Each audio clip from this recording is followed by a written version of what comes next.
Bom dia a todos, sejam muito bem-vindos para um bate-papo aqui conosco sobre vapor na indústria farmacêutica.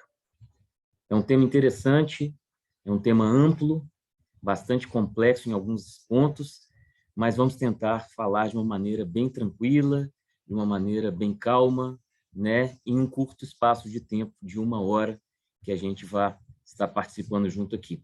Né? Bom dia a todos que estão aí no chat, bom dia a todos que estão participando novamente. Caso tenham alguma pergunta, por favor, a façam via chat. Se for necessário, abriremos o microfone para que todos falem também. Mas fiquem à vontade, é um bate-papo bem descontraído para falar um pouquinho sobre a qualidade do vapor na indústria farmacêutica. Né? A indústria farmacêutica ela tem algumas características bem especiais, e assim tem que ser mesmo, para que a gente consiga dar qualidade ao produto final. Muito bem. Inicialmente, meu nome é Bruno, sou atualmente responsável aqui pela parte de engenharia de aplicação na Bermo, mas a parte de vendas e marketing também. Nossa unidade aqui em Blumenau é onde eu resido, juntamente com a nossa matriz. Muito bem, fiquem à vontade. Por que a indústria farmacêutica é tão especial? Por causa da qualidade que tem que ser gerada do produto final, dos fármacos, né? Das medicinas que são colocadas à disposição do ser humano. Seja uma indústria farmacêutica humana, seja uma indústria farmacêutica veterinária. A qualidade tem que ser bastante alta para garantir os estándares para o produto final. E quem determina as validações de processo é o nosso órgão brasileiro aqui, chamado Anvisa. E vou colocar entre aspas, falando sobre o que é a validação de processo, onde a gente vai iniciar esse nosso bate-papo, fala que é a evidência documentada que atesta com um alto grau de segurança que o processo específico produzirá um produto de forma consistente que cumpra com as especificações pré-definidas e características de qualidade. Ou seja, a validação ela envolve desde a fábrica, desde o projeto até o produto final. Vocês que são muito envolvidos com a parte farmacoquímica na indústria farmacêutica sabem bem do que nós estamos falando dessas validações, que muitas das vezes dão dor de cabeça para conseguir essa validação por causa dos estándares e dos altos níveis de qualidade que são exigidos. E assim tem que ser mesmo. Só que a indústria farmacêutica, além de ter esses estándares, tem também o chamado vapor industrial. O vapor industrial que é gerado em uma caldeira normal, mas tem que ter uma certa qualidade de água, tem que ter alguns conceitos de instrumentação, tem que ter alguns conceitos de segurança para que este vapor industrial seja gerado com boas qualidades para utilização na chamada utilidade black, ou utilidade industrial. E essa indústria farmacêutica também, diferentemente de uma indústria de alimentos, de bebidas, de plásticos, óleo e gás, existem outros tipos de vapor que são comumente utilizados. Um vapor filtrado, um vapor puro, vapor limpo. Então, essas características são para cada específico processo. Então, falando de um vapor industrial, vocês têm, quem sabe, um vapor sendo gerado na caldeira industrial para gerar uma fonte de energia e essa fonte de energia gerar um vapor puro, que, por exemplo, o vapor gerado numa caldeira industrial vai para um trocador de calor, este trocador de calor gera um vapor limpo ou pode gerar um vapor puro também. A grande maioria das indústrias farmacêuticas, a maior massa de produção de vapor é um vapor industrial, mas a qualidade e a condição de trabalho de um vapor puro e os estándares para serem cumpridos são muito melhores, a começar pelo tipo de água, que tem que ser uma água tratada, uma água purificada, uma água deionizada, uma água desmineralizada. As tubulações, que são caminhos de transporte para o vapor puro e vapor limpo, são em aço inoxidável. As tubulações para um vapor industrial, na grande maioria das vezes, não têm a necessidade e a obrigatoriedade de serem aço inoxidável, como o próprio nome diz, inoxidável para evitar oxidação. E, como a gente sabe, a água é H2O.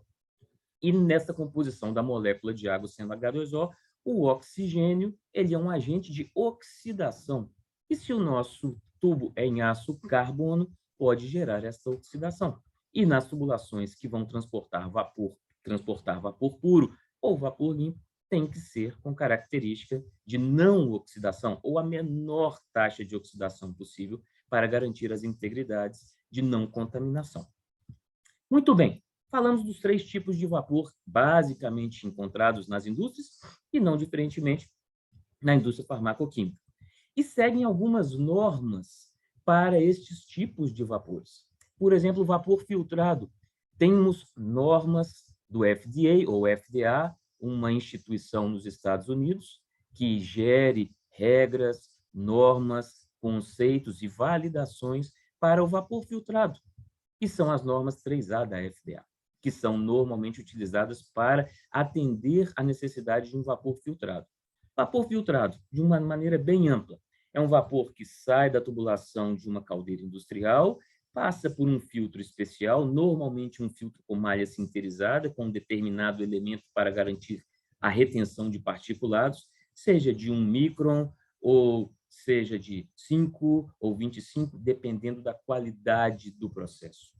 Temos o vapor limpo, que temos também normas da FDA que acompanham essas determinações, e outras normas muito utilizadas, que é a N285 e a HTM 2031 de 2010.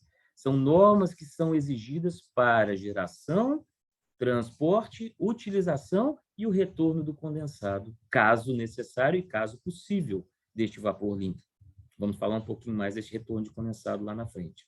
E o vapor puro, que é a maior qualidade que se tem em vapor. É um vapor que tem que seguir as mesmas qualidades de normas. Por exemplo, a N285, que atende às normas aqui brasileiras, a Instrução Normativa 35, e a RDC 301/19, que são normas brasileiras que estão dispostas gratuitamente no site do governo para serem consultadas. E essas normas são amplas, não se fala somente de vapor, fala de vapor, de instalação, de qualidade de validação, fala de como que a medicação tem que ser armazenada, ou seja, é bem amplo. E outras normas também, como a HTM 2031, a ASME-BPE é muito conhecida no nosso meio, a FDA com GMP, tem normas da USP e da FEUM. Então, se tem algumas normas que aqui no Brasil e em torno do mundo também, a gente consegue trabalhar atendendo aos estándares. Como nós, a área Armaturing, o nome do Brasil é BERMO, nós somos um grupo multinacional da Alemanha, temos que atender aos estándares, sejam europeus, sejam americanos, sejam asiáticos, enfim, a gente tem essa condição de atender ao nível mundial de normatização. Essa foto, né, esse desenho, esse fluxograma, é de um modelo de casa de caldeira industrial, que a gente tem total condição de fazer, né, melhoras de drenagens, de fundo, de nível, aproveitamento de energia, instalação de tubulações com o correto dimensionamento, instalação de separadores de umidade para melhorar a qualidade do vapor, instalação de medidores de vazão para se ter controle, medição da qualidade do vapor com a medição da condutividade do condensado, sistema de desaeração, aproveitamento de energia com vapor flash, troca térmica, ou seja, esse é o modelo de casa de caldeiras estándar e industrial, mas que muito tem a ver também com a casa de caldeira de vapor limpo ou de vapor puro, salvo as variações de normas que temos que ser atendido. Então, muito utilizado o termo Clean Steam, fala de vapores com condição de filtragem, vapores limpos e vapores puros. Ok? Muito bem. Vapor filtrado. Vamos começar pela condição mais simples do vapor, que é saindo do vapor industrial, passando por um filtro e gerando uma condição de um processo de utilização. Então, ele é um vapor produzido em caldeira industrial, normal, de uma fábrica, por exemplo, farmacêutica, que passa por um filtro de alta eficiência. Depende do seu nível de exigência, você tem vários cartuchos, isso é um filtro de superfície, não é um filtro de profundidade, é um filtro de superfície, é um elemento filtrante, normalmente sinterizado com uma malha muito, muito fininha para a retenção de particulados sólidos. Ele vai remover ferrugem, detritos de tubulações, carepas, mas ele não tem a capacidade, por conta da construção mecânica dele, de remover contaminação química. E, de uma maneira geral, este vapor filtrado ele pode ser utilizado em plantas de alimentos, bebidas e em hospitais, em sistemas de autoclavagem, sistemas de esterilização de alguns equipamentos cirúrgicos, de alguns processos, podem ser utilizados também. Muito bem. Materiais para transportar o vapor filtrado. Após este filtro, é importantíssimo e fundamental e exigido que se tenha tubulação em aço inoxidável. Até o filtro, não tem necessidade nenhuma. A condição...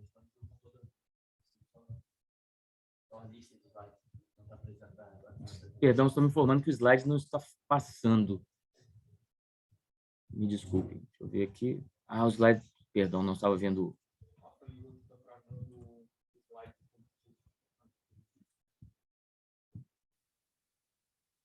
Vamos lá. Não está passando os slides. Deixa eu voltar aqui. Deixa eu sair novamente. Perdão. Vamos lá. O slide está passando agora. Me falem pelo chat, por gentileza. Negativo. Opção. Ainda não? Ainda não. Ixi. Problemas de tecnologia. Deve ser até sim. Deve ser eu aqui esse problema. Vamos lá. Deixa eu sair aqui novamente.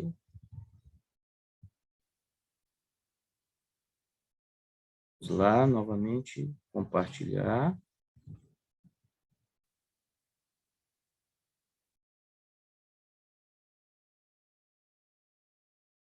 Vamos lá, me informem, por gentileza. Estão vendo o slide de Casa de Caldeiras? Agora, classificação de vapor filtrado. Não?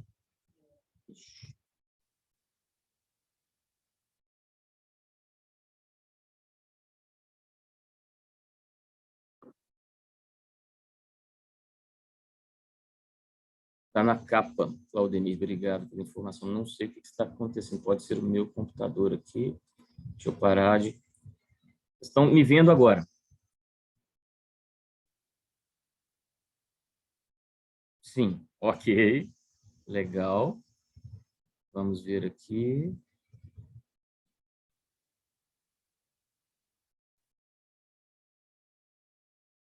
Por gentileza, classificação de vapor filtrado limpo e puro ou não? Agora sim. Beleza. Vamos ver agora. Agora está na parte de vapor filtrado.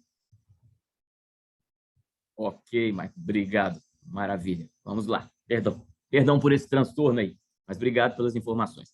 Então, vamos lá. Voltando, o vapor filtrado, ele é um vapor que, como foi falado aqui, vamos lá.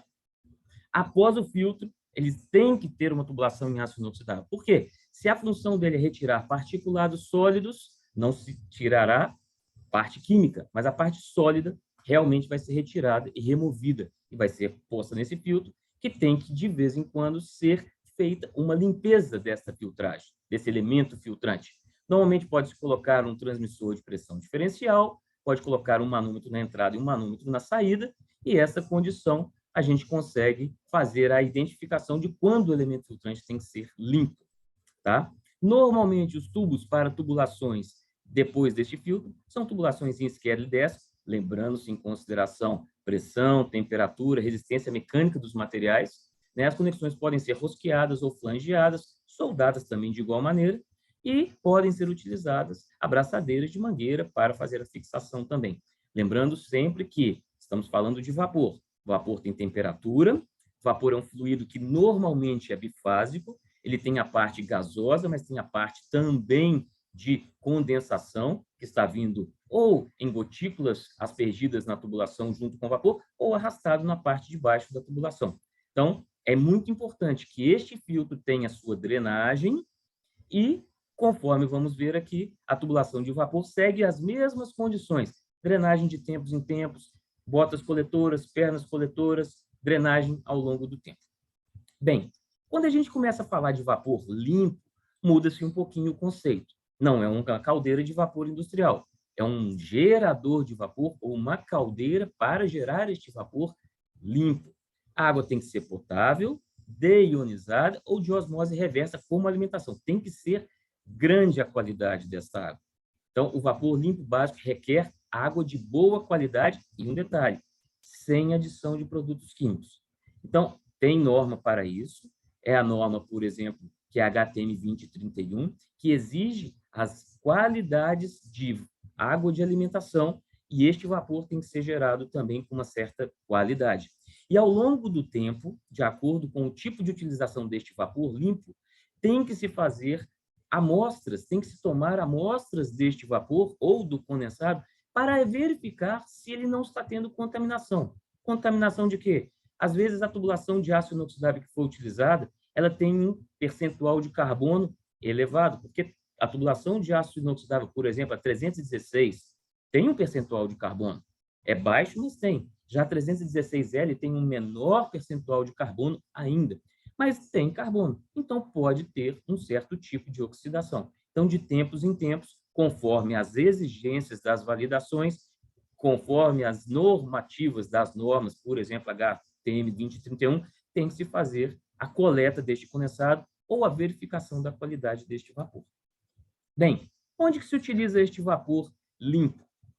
Alimentos, plantas de bebidas, hospitais e nosso setor farmacêutico.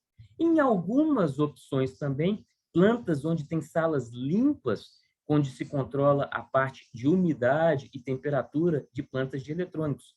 Isso é muito importante também, ter um vapor de boa qualidade, porque é um vapor que será aspirado, né, devido a essa umidificação do ambiente de uma planta eletrônica, da mesma forma em blocos cirúrgicos, da mesma forma em algumas salas limpas no setor farmacêutico, em plantas farmacêuticas.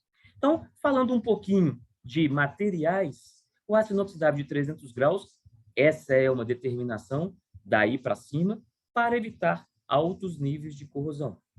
Dependendo da aplicação, tem que ter uma rugosidade mais ou menos de 0,8 micron RA. Rugosidade é muito importante, porque se tem uma rugosidade elevada, água é um agente de possível contaminação lá na frente. E se eu tenho essa rugosidade, eu começo a ter penetração, pode existir uma proliferação bacteriana, mesmo a água sendo totalmente isenta, uma água pura, filtrada, deionizada. Se nós temos pontos de acúmulo deste condensado, desta água, existe uma possibilidade de proliferação de bactérias, fungos, enfim. Por exemplo, aqui nós moramos numa região bastante úmida em Blumenau, temos que colocar desumidificadores, aquelas sílicas nos guarda-roupas, porque senão a roupa da gente fica bastante úmida e começa a mofar. Não só as roupas, mas a parede também. É uma comparação doméstica, mas mais ou menos o que devemos ter com o vapor. O vapor deve ser de melhor qualidade possível, o chamamos de título. Quanto mais alto o título, maior o percentual da massa gasosa na massa total, que é a mescla de água mais vapor gasoso, numa tubulação. Normalmente, as tubulações são de Schedule 10, lembrando que, atendendo para as condições de pressão e temperatura, é muito importante fazer um projeto que atenda bem a condição da tubulação de vapor. Passamos do vapor limpo e vamos para o vapor puro. É mais ou menos a mesma composição. A caldeira de um vapor puro, ela é totalmente em aço inoxidável. A caldeira de um vapor puro, de igual maneira, ela é totalmente construída em aço inoxidável. Onde tem contato com a água, é 100% aço inoxidável. Mas o condensado, ou a água, deve atender aos conceitos chamados WFI, ou água de injeção para a indústria farmacêutica.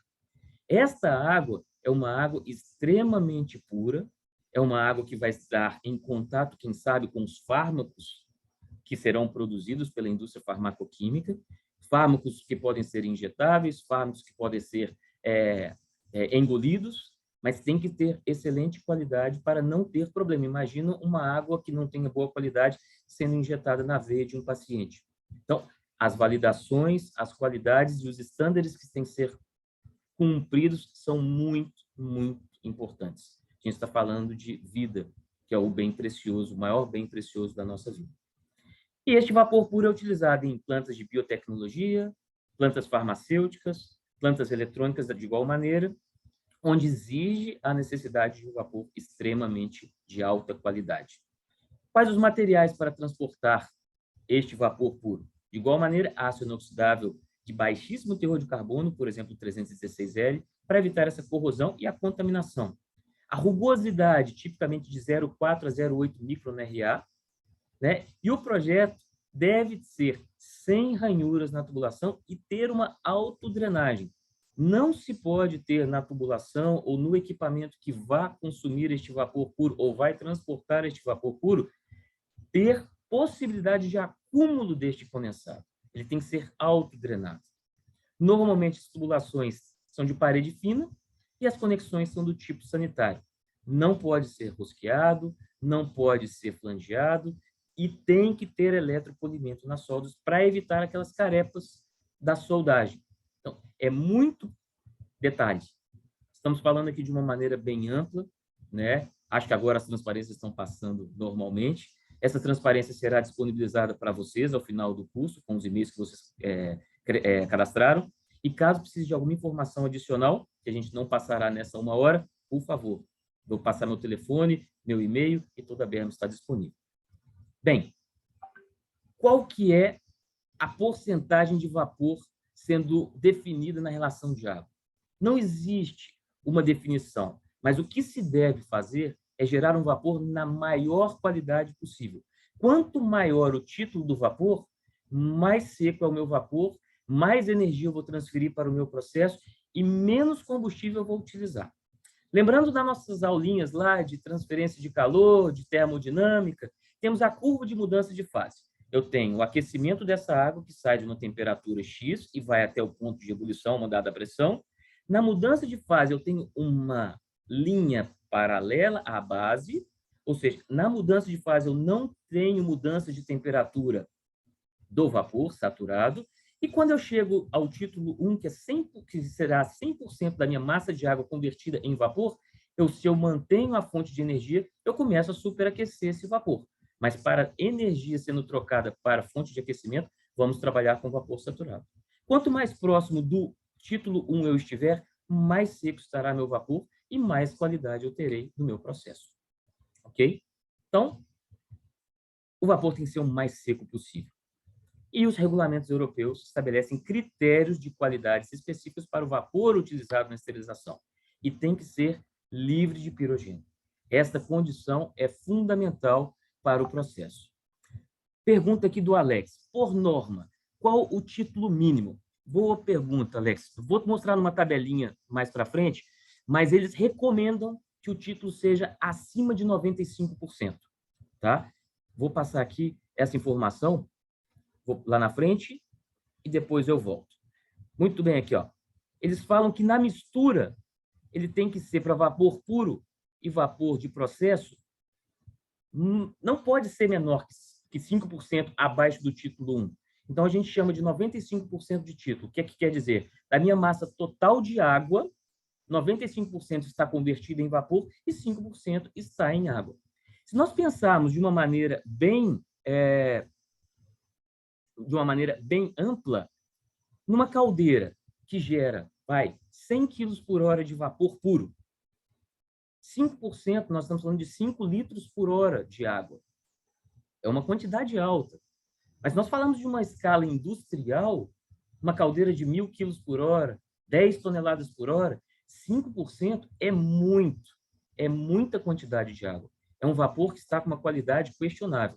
E para nós termos uma boa sensação física se o vapor está com boa qualidade ou má qualidade, isso é uma regra prática, tá? Uma regra de dedo. Nós temos um vapor com qualidade esbranquiçada. Se você tem um vazamento da tubulação por uma conexão, por uma flange, ou quando você abre uma válvula de vapor e sai um vapor com uma qualidade muito esbranquiçada, esse vapor tem muita presença de umidade, água. Se o vapor está com a tonalidade mais azulada, esse vapor está com baixíssima quantidade de água, porque ele está com uma tonalidade azul. E falando de vapor superaquecido que não tem presença de umidade ou de água líquida na massa, a gente não enxerga. O vapor ele sai transparente. Logo, você tem uma saída de vapor, logo, quando ele encontra a umidade relativa do ar, ele vai ganhar essa umidade e vai começar a ser visível. Mas quando ele sai da tubulação, a gente não consegue enxergar esse vapor, porque ele é um vapor superaquecido. É um vapor que tem nada de água. Né? Vamos lá. Esses limites do vapor, o Tarcísio está perguntando aqui, esses limites de vapor de processo estão na AN 285. Tarcísio, eu tenho que checar todas essas informações para não te dar uma informação errônea. Mas existe essa informação na AN285, sim. Me parece, quando eu peguei essa transparência para fazer, nessa condição,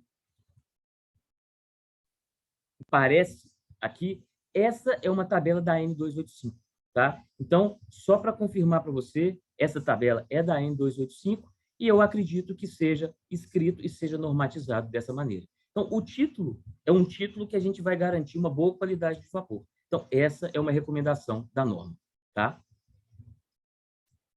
Vamos lá. Rafael está colocando para nós, compartilhando, que a N285 informa parâmetros necessários para o critério de aceitação do processo de esterilização. É exatamente isso.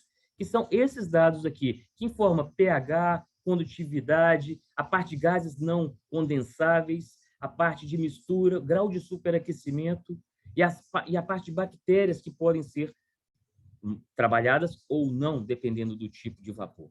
Tá? Então, esse tipo de informação contém nas normas que são regidas aí no processo.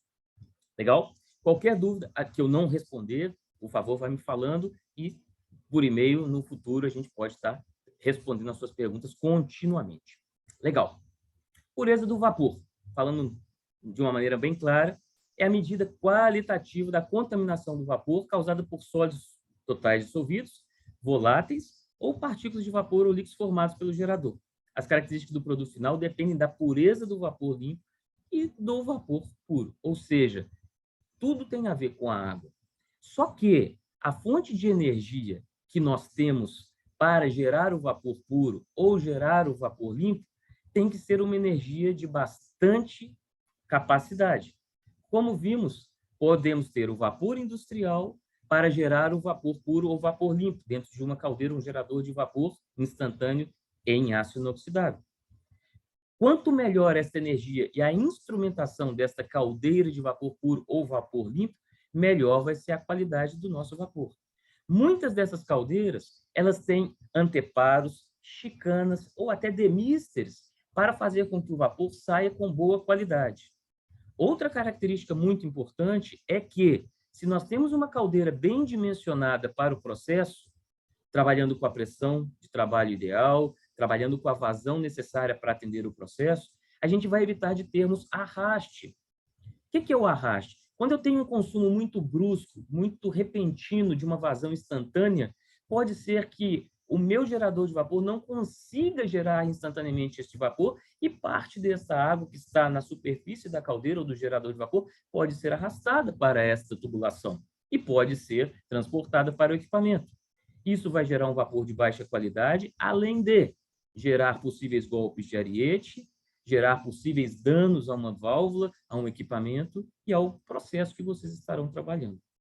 Então, esta água PW, esta água WFI são fundamentais que estão de acordo com a norma da EN285, da FDA, para a geração de um vapor de boa qualidade.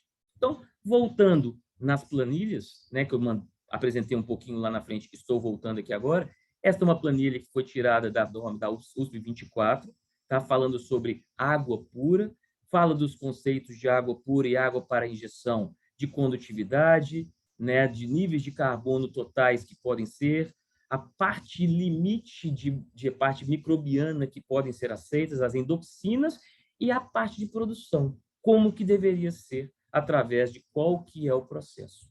Tá? Então, essas são as normas, e novamente falando da planilha extraída da N285, fala dos requerimentos para vapor de planta, vapor de processo, e o nosso vapor puro, que é grande quantidade de exigências, de validações que são necessárias.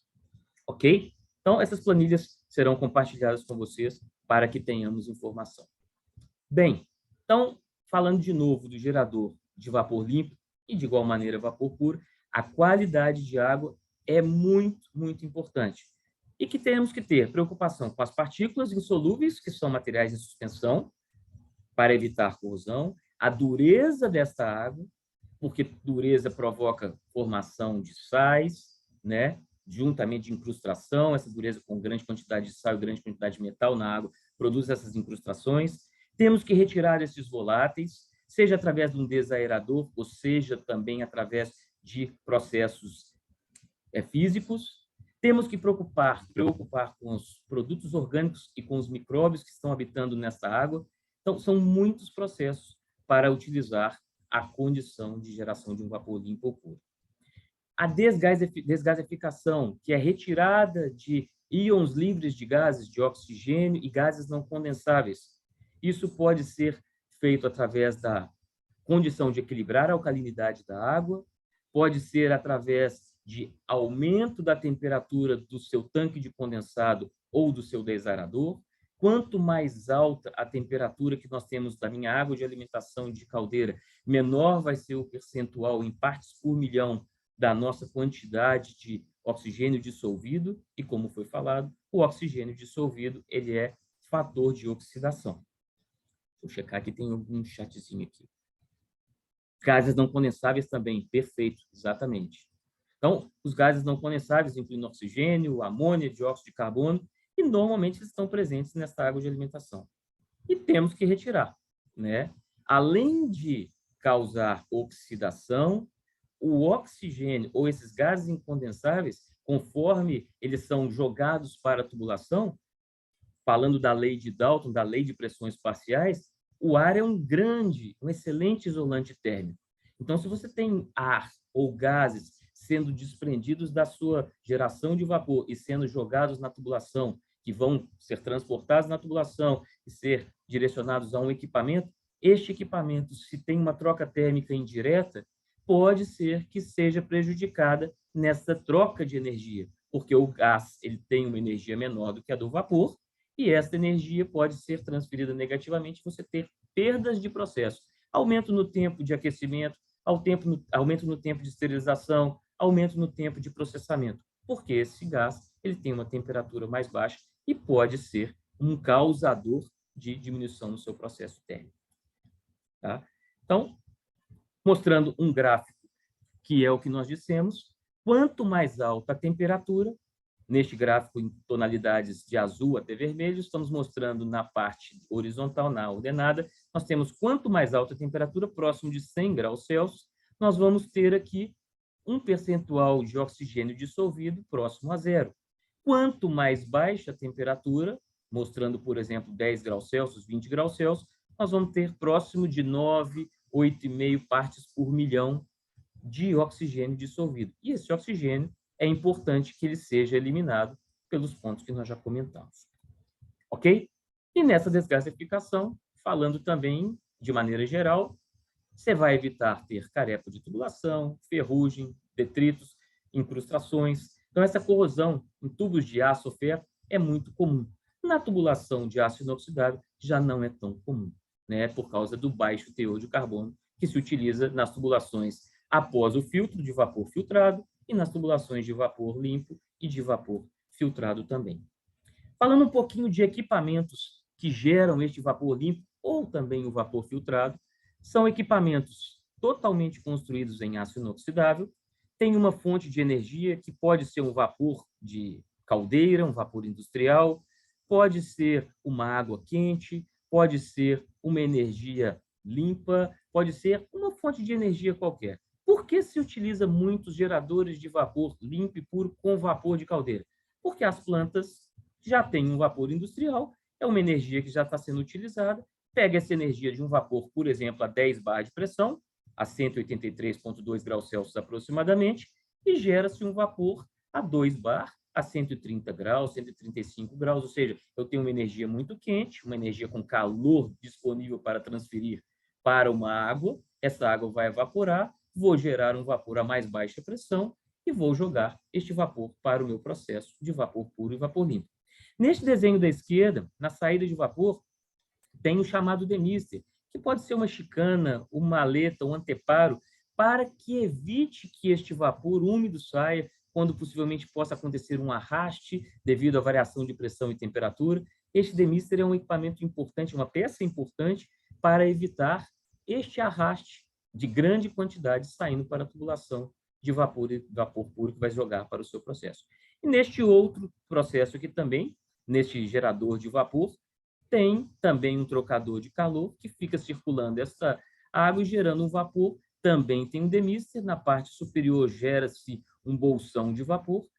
tem a tomada de tubulação para gerar o vapor limpo, vapor puro, o chamado clean steam, mas tem também um demister para evitar que o vapor ou arraste ou vapor úmido saia, vá para a parte superior e eu tenha a geração de um vapor de baixa qualidade. Então, são exemplos bem simples, são desenhos padrão, que mostra que existem várias maneiras de gerar um vapor de boa qualidade, um vapor puro, um vapor limpo, lembrando-se da qualidade da água, que tem que atingir os estándares de cada um dos vapores que estão sendo gerados. Falando de água, né, para vapor puro,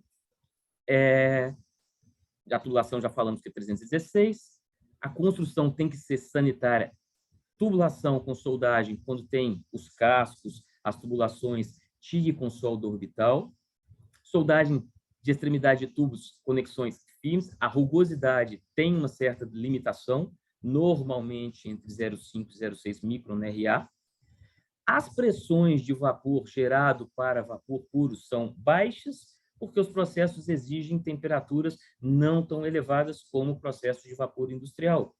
2 a 3 bar manométrico, em geral, são as pressões de geração de vapor desses geradores. A pressão de água de alimentação tem que ficar acima da pressão de geração de vapor, porque senão eu não consigo colocar a água dentro da minha caldeira. Então, se eu estou com uma caldeira de 3 bar de pressão, geralmente uma pressão um pouquinho acima, 0,5, 0,7, isso não é norma, isso pode ser um pouquinho acima também, mas para evitar de termos uma turbulência muito grande neste nosso trocador de calor, que vai gerar vapor puro, ou nosso gerador, ou nossa caldeira, precisamos ter uma boa alimentação de água com pressões controladas.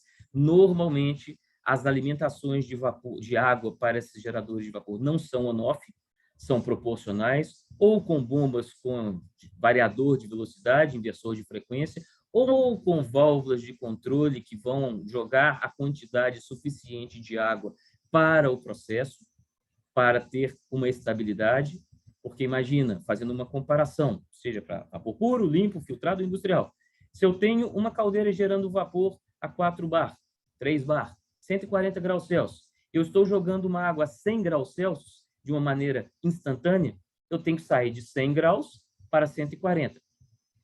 Um grande volume, eu tenho que fazer essa massa evaporar. Mas se eu estou dosando gradativamente essa água por válvula de controle, o variador de velocidade da bomba, essa água está entrando de pouquinho em pouquinho. Então, a qualidade do meu gerador de vapor fica melhor, porque eu evito ter um possível arraste forçado por conta dessa injeção de água de uma maneira muito brusca. Tá? Então, a combustão indireta, vapor ou eletricamente acionado. Então, são as formas de energia mais usuais que se tem para os geradores de vapor. Agora, com um desenho um pouquinho mais complexo, né, falando do que se tem aí de gerador de vapor. Este é um gerador de vapor, as válvulas estão em azuis, mas todas essas válvulas são com grau sanitário, são com grau de trabalho para vapor puro, no que está vinculado à parte de vapor. Então, aqui nós temos um vapor entrando, sendo trocador de calor. Aqui eu tenho a drenagem desse trocador de calor. E na saída, eu tenho o meu vapor totalmente puro, com a condição de saída. Tenho válvula para fazer a drenagem da condutividade, se existir, né, na parte interna, no nível médio da caldeira ou do trocador de calor. Tenho uma válvula para fazer a descarga de fundo. Como é um vaso de pressão, tem que atender à norma ASME, norma DIN, tem a válvula de segurança, e aqui no Brasil tem que atender a NR13. Então, todas as preocupações com instrumentos de medição de pressão, instrumentos de medição de nível, bomba de alimentação de água, válvula de partida, demister interno, ou seja, toda a instrumentação tem que ser atendendo às normas brasileiras e às normas mundiais de fabricação desses geradores de vapor puro.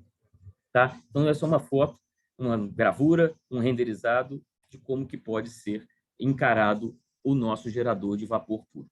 Bem, duas áreas que são muito preocupantes, né, na parte de projetos de sistema de vapor limpo e puro são os problemas de corrosão, proliferação microbiana, e todas essas condições de corrosão, a parte de bactérias, têm que cumprir as normas que os materiais não metálicos, quando tem vedações, têm que atender às normas do FDA, que é a determinação CRF 21, na seção 2600, para EPDM, borrachas, e a seção 1500 para os elastômeros em PTFE. Tá? Então, como falamos de AN2.5, falamos de normas de construção, tem também as normas também para os materiais que são os polímeros, para evitarmos problemas de contaminação. Falando de acabamento superficial, temos que garantir que não tenhamos rachaduras, fendas para proliferação de bactérias. Temos que ter acabamento superficial, rugosidade baixíssimas para vapor puro e vapor limpo. Para o vapor puro, a exigência é um pouco maior, por exemplo, 180 grãos de rugosidade, ou 0,4 micron RA. Para vapor limpo, é um pouquinho mais flexível por causa da qualidade, não é uma água, né, injetável, não é uma WFI, poderemos trabalhar com rugosidade de 0,8 micron ou padrão, né, de rugosidade, que pode ser aceito também. Então, muita preocupação com esse acabamento superficial dessas tubulações. Nessa informação, nessa foto, não está muito clara, né, pegando uma foto da ASBE-BPE, mostra a questão de como que se faz a conexão dessa soldagem, qual que é o tipo de rugosidade que tem que ter. Não se deve colocar conexões roscadas, como já fomos falados, para vapor puro. Vapor limpo, em alguns casos, pode ser aceito, flange e roscas, mas não é comum. O ideal é que seja conexão TC, seja conexão soldada com solda orbital, para que tenhamos graus de aceitação e não termos rugosidade. Da mesma forma, temos algumas outras imagens também do tipo de soldagem, os passes de raiz que tem que ser feito internamente e externamente, muita preocupação com a ZTA, com a zona termicamente afetada, para que tenhamos um trabalho bem feito e não tenhamos problemas nas dilatações e nas flexibilizações dessa tubulação, porque estaremos trabalhando com vapor a alta temperatura. Algumas fotos mostrando características, né, de modelos, né, números de ensaios que foram feitos, os tipos de aceitações que podem ser feitas nos modelos de prova. Normalmente, quando se vai fazer uma soldagem de tubulação de vapor puro, se faz uma prova para ter a validação, o soldador tem que ser qualificado, a solda orbital tem que ser bem aferida, ou seja, são vários critérios que temos que garantir a integridade deste vapor puro para que lá na frente não tenhamos problema da certificação da validação. A validação tem todo um processo para ser cumprido e nós precisamos cumprir os preceitos e as qualidades dessa validação. Bem, falamos um pouquinho de vapor, agora falando do condensado, porque o vapor originalmente ele é água, ganhou energia e a gente tem que tirar esse condensado ou não gerar esse condensado na maior quantidade para o processo. Por isso que falamos da condição de título de 95%. Para mais, isso é o ideal. Mas, falando do meu ponto de vista, 5% de taxa de massa de água em um volume total de vapor, em alguns volumes de vazão, isso pode ser bastante alto. Então, muita preocupação com a geração de boa qualidade do vapor, seja industrial ou vapor puro. Bem, o condensado ele vai se formar. Por isso que é muito importante termos uma tubulação bem isolada, um isolamento técnico e comercial correto. Não adianta colocar uma espessura muito grande de isolamento, porque você vai gastar muito dinheiro para fazer essa colocação do isolamento, e ele não vai ser tão efetivo quanto o incremento de valor que você está pagando. Então, tem que ser um isolamento com uma espessura técnica e comercial bem aceitável. As tubulações têm que ter um declínio, ele tem que estar em uma descendente, normalmente com uma condição de 1:100 na declinação deles.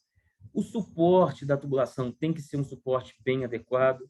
As drenagens de tubulação têm que ser a cada 30 metros, uma regra de dedo, dá para se fazer o cálculo de acordo com a vazão, pressão, temperatura e isolamento térmico. Dá para a gente calcular se é uma distância de 30 metros, se são 40 metros, se são 20 metros, mas, em regra, botas ou pernas coletoras a cada 30 metros, e ela tem que ter aquele conceito de bueiro, né? Ela tem que ser profunda e ter a drenagem na parte de baixo.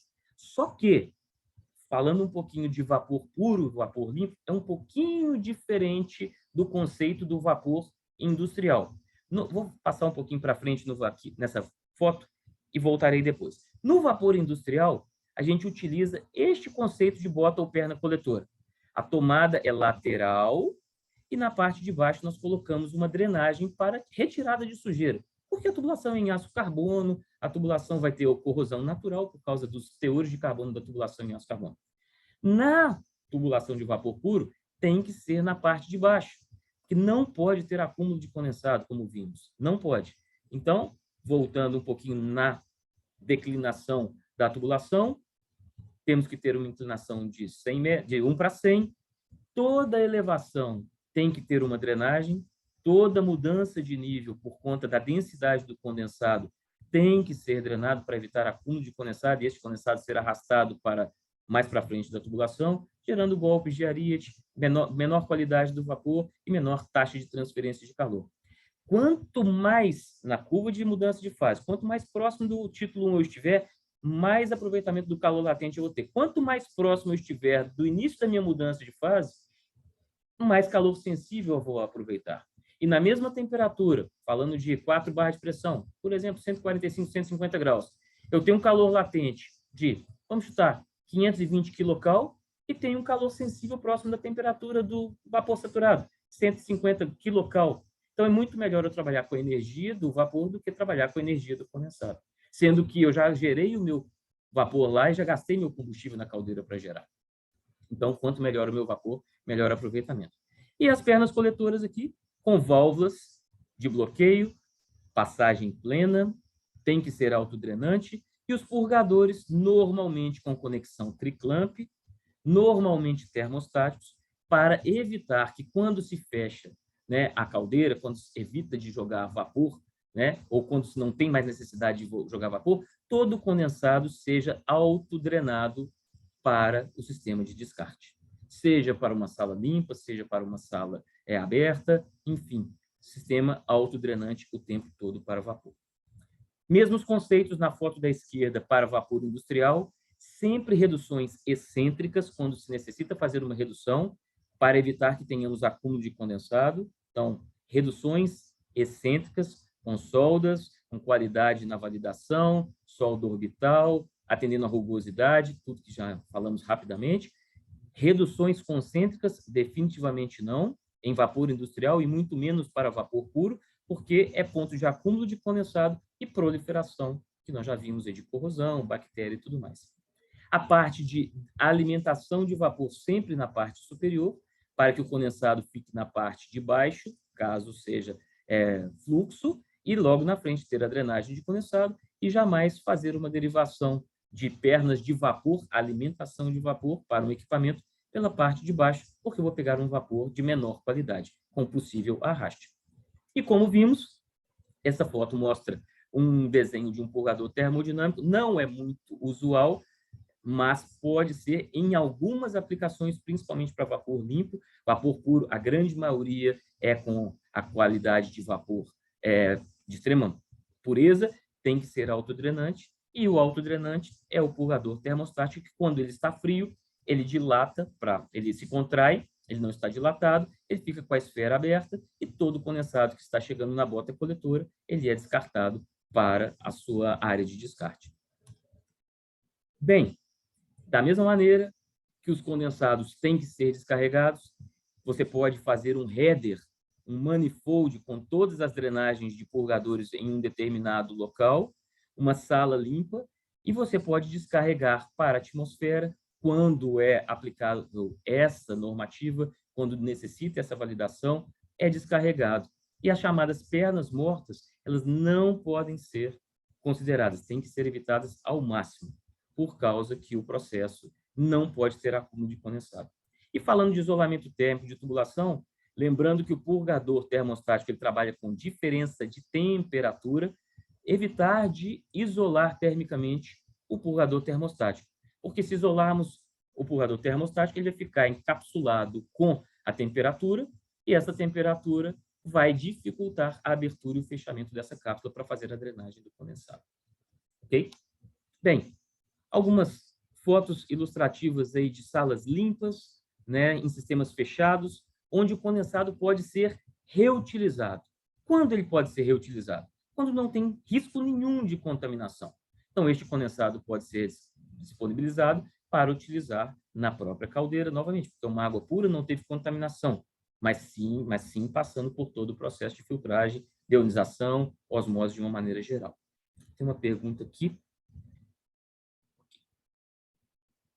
Vamos lá. Ok, Bernd, seja bem-vindo. Te esperamos na próxima. Enfim, então aqui tem as drenagens de condensado pelos purgadores, jogando em um pote. Este pote tem uma drenagem, ele é enclausurado, e normalmente, para evitar uma formação de vácuo, que se coloca uma válvula sanitária para quebrar este vácuo, fazer a admissão de água para fazer esta condição correta da drenagem de condensado. Bem, quando se tem um sistema fechado ou aberto, se está em uma área limpa, tem-se a opção de, quando joga-se um condensado de uma alta pressão para uma baixa pressão, tem a taxa de flashamento. Se eu saio de alta pressão de condensado e vou para uma baixa pressão de condensado, eu tenho um percentual de reevaporação. Nessa condição, eu posso, se estou em um ambiente fechado, em uma sala climatizada, uma sala, né, limpa, eu posso jogar uma aspersão de água, um spray de água, para fazer com que ajude na não evaporação ou ajude a diminuir a temperatura deste condensado ou deste vapor flash que está reevaporando, para não ter a evaporação deste condensado uma vez dentro dessa sala. Então, pode ser utilizada essa condição de injeção de água para umidificar este vapor. E se o condensado do vapor puro não pode ser recuperado por uma possível contaminação, ele tem que ser descartado. Sempre com tubulações de ácido inoxidável 316, porque não se sabe ao certo qual que é a natureza dessa agressão.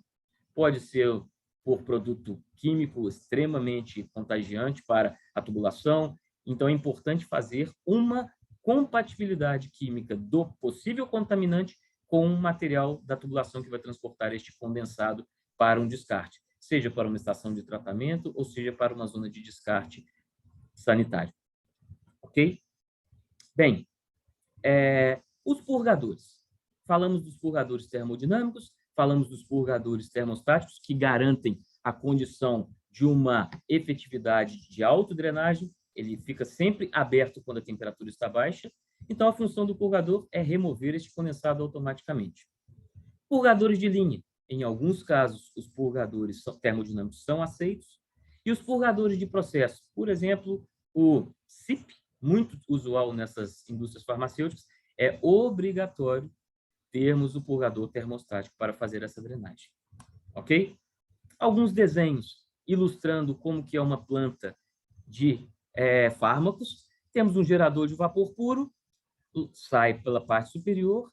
Na parte superior, sempre temos um equipamento para fazer a medição da qualidade do vapor. Eventualmente, se exige fazer a medição. As derivações são sempre tomadas por cima, as pernas coletoras drenando o condensado, sempre distantes da tubulação principal, separadores de umidade para garantir a qualidade do vapor, sempre equipamentos sanitários, ácido inoxidável eletropolido, soldagem orbital, autodrenante, não possibilidade de ter acúmulo de condensado, todos os equipamentos, sejam manômetros, termômetros, válvulas, respiradores de amostra, separadores de umidade, válvulas de segurança, eliminadores de ar, purgadores, tudo tem que ter a característica validado pela FDA, validado pelo conceito das normas aplicáveis para cada processo. Tá? Falando um pouquinho de tubulações, temos diferenças de tubulações ASME, BPE e normativas também em aço carbono, ácido inoxidável Schedule 10. Tem diferença de espessura, tem diferença de área de seção de passagem. Então, tudo tem que atender a essas normas, mas sempre atentando para velocidade recomendada de vapor saturado. É a mesma que se considera para vapor industrial, 30 metros por segundo. Por que 30 metros por segundo? Porque é uma velocidade de transporte correta, evita um excesso de condensação e garante um bom fluxo de energia. Pode ser 35, Bruno, pode ser 25, pode ser 20, pode. Dependendo da perda de carga, dependendo do comprimento que você tem da sua tubulação, a gente precisa diminuir um pouco a velocidade para considerar uma perda de carga maior. Qual que é essa perda de carga aceitável? Depende do processo, depende da sua distância, depende de quanto você pode gerar de vapor, consegue gerar de vapor aqui, e você precisa chegar no seu processo. Se você precisa chegar com uma pressão quase que igual à pressão gerada no seu gerador, a tubulação vai ter que ser um pouco maior para diminuir a perda de carga e você chegar com a sua pressão correta no equipamento de utilização. Da mesma maneira, uma tabela mostrando os diâmetros nominais, o nível de espessura dos tubos ODs e a questão das conexões clamps que podem ser utilizadas.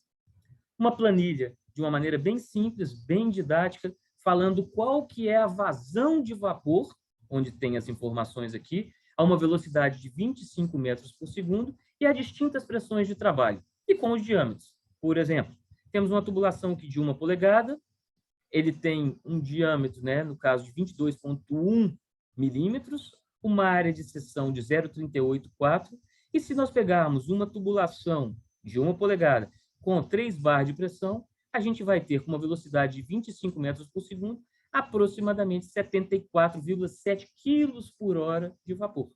Isso é uma tabelinha bem prática que, às vezes, ajuda você recebendo um datasheet de um equipamento de vocês, do fornecedor.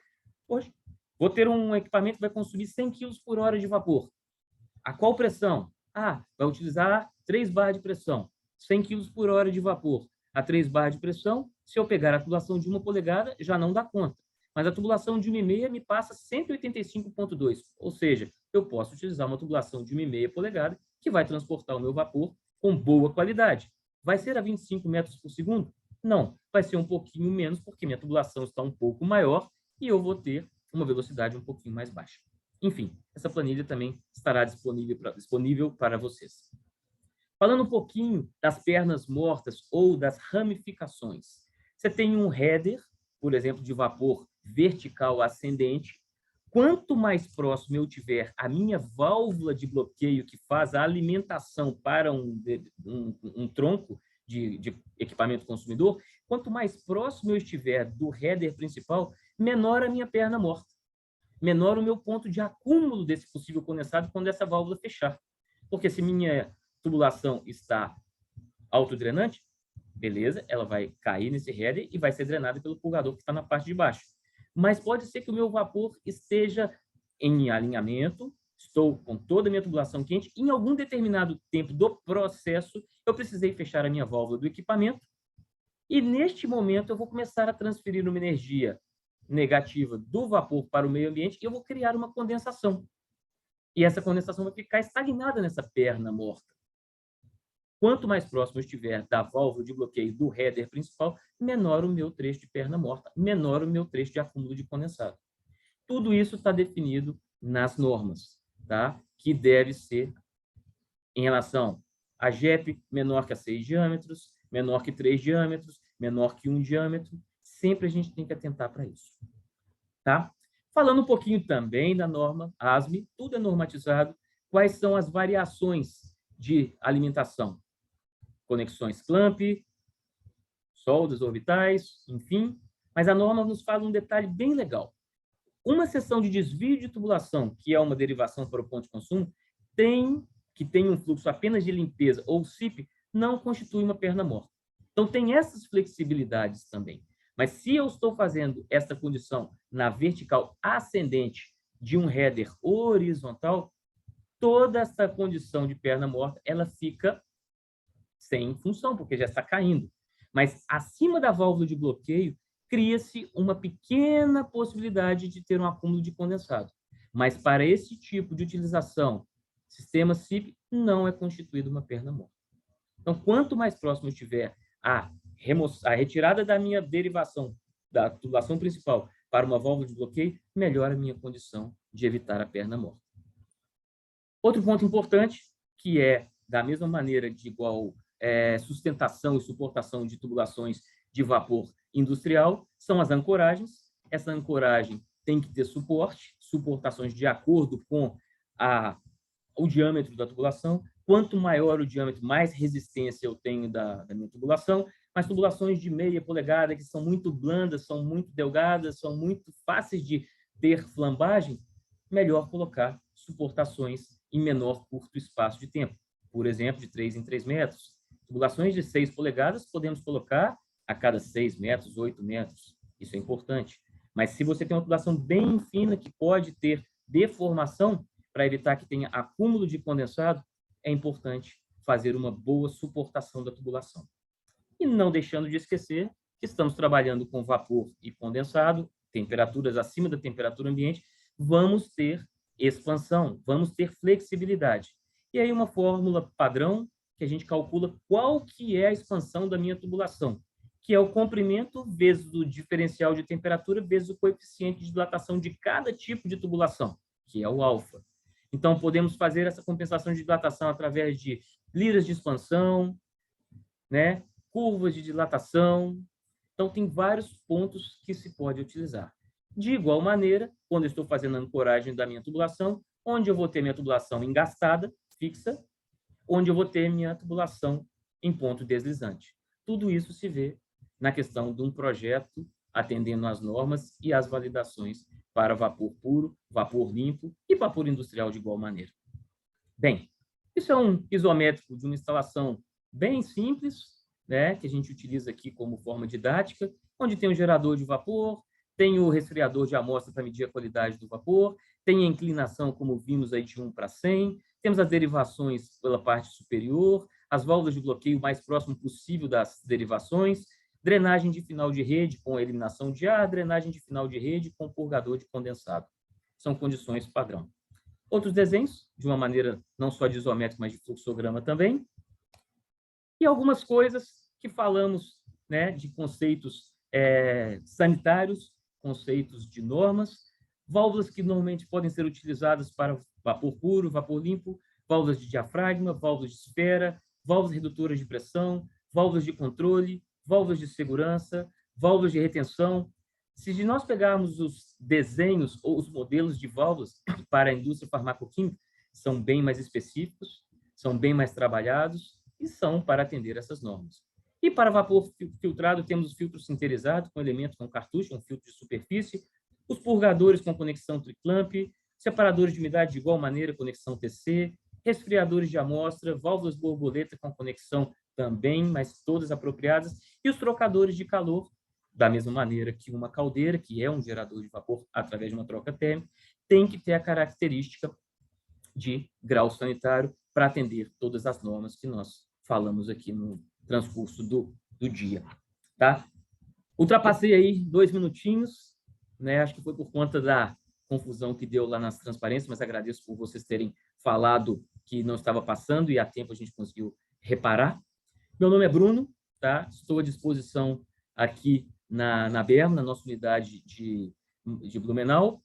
Temos pessoas espalhadas no Brasil inteiro, temos um departamento específico para trabalhar indústrias farmacoquímicas com pessoas extremamente capacitadas para fazer o projeto, para fazer consultoria, para fazer as especificações, ajudar na validação, temos as normas para compartilhar com vocês. Enfim, sintam-se apoiados, meu telefone está aí, meu e-mail está aí, agradeço muito a presença de todos.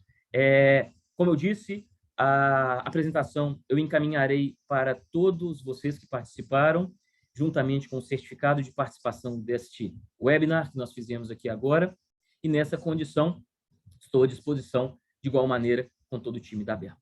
Ok? Deixa eu checar aqui no chat se tem alguma pergunta. Obrigado. Alex, ok, está aqui meu contato, mas mandarei um e-mail para vocês também. Maicon, ok. Luiz, à disposição. Alex, à disposição. Contem conosco. É curtinho, né? Sei que todos vocês estão aí no horário de trabalho, estão com as suas atividades normais, mas desde o início da pandemia, nós tivemos o hábito de fazer webinars nas quartas-feiras. No primeiro ano, fizemos a cada semana. No ano passado, fizemos a cada 15 dias. E este ano, estamos mantendo a cada 15 dias. Temos a programação de todos os nossos webinars na nossa página de internet. Os convido, mas eu mandarei o convite para vocês aí para a próxima também. Legal?